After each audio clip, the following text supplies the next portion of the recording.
کہ میرے رب نے ہمارے آقا کو معراج کرائی کیوں؟ پہلا یہ سوال ہے۔ یہ دنیا میں اصول ہے کہ کوئی اپنے محبوب کے لیے، دوست کے لیے کوئی چیز بنائے تو اسے دکھاتا ضرور ہے۔ ہم اہل سنت والجماعت کا عقیدہ ہے کہ سارا کارخانہ قدرت میرے رب نے اپنے یار کے لیے بنایا ہے۔ طویل حدیث قدسی لولا کلمہ خلقت الجن والانس ولا اللوح ولا القلم ولا العرش ولا الکرسی۔ اے میرے حبیب، اگر میں تمہیں پیدا نہ کرتا، نہ جنت پیدا کرتا، نہ لوح پیدا کرتا، نہ قلم پیدا کرتا، نہ انسان پیدا کرتا، نہ جن پیدا کرتا، بلکہ فرمایا لولا کلمہ اظہرت من ربوبیہ، اگر میں تجھے پیدا نہ کرتا تو اپنے رب ہونے کا اظہار بھی نہ کرتا۔ پھر اس مقام پہ ڈاکٹر اقبال آیا، کہتا ہونا یہ پھول تو بلبل کا ترنم بھی نہ ہو، ہونا یہ پھول تو بلبل کا ترنم بھی نہ ہو، چمن دہر میں کلیوں کا تبسم بھی نہ ہو، ہونا یہ ساقی تو میں بھی نہ ہو، تم بھی نہ ہو، بس میں توحید بھی دنیا میں نہ ہو، تم بھی نہ ہو۔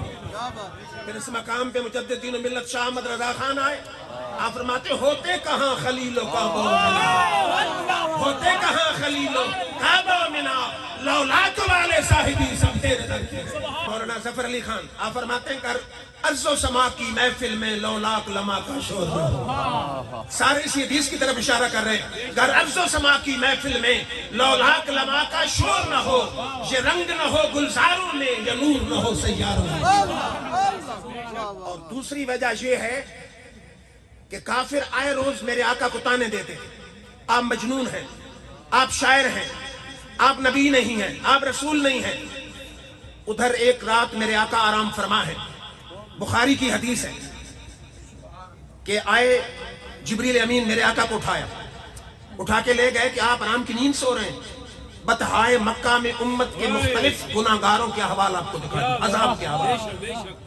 میرے آقا کی طبیعت پہ اتنا اثر ہوا کہ راتوں کا سونا چھوڑ دیا، ساری رات عبادت۔ بخاری کے الفاظ حتیٰ تورمت قدماہ، پاؤں مبارک سوج گئے، ورم آ گیا۔ ادھر کافروں کے تانوں کے زخم دل پہ، ادھر امت میں کے دوزخ میں جانے کا غم۔ میرے رب نے اس کا حل یہ نکالا کہ اپنے حبیب کو اپنی بارگاہ میں بلا لیتے ہیں، اپنا دیدار کرا دیتے ہیں، کافروں کے تانوں کے زخم ختم ہو جائیں گے، امت کی بخشش کا مژدہ سنا دیتے ہیں، امت کا غم بھی ختم ہو جائے گا۔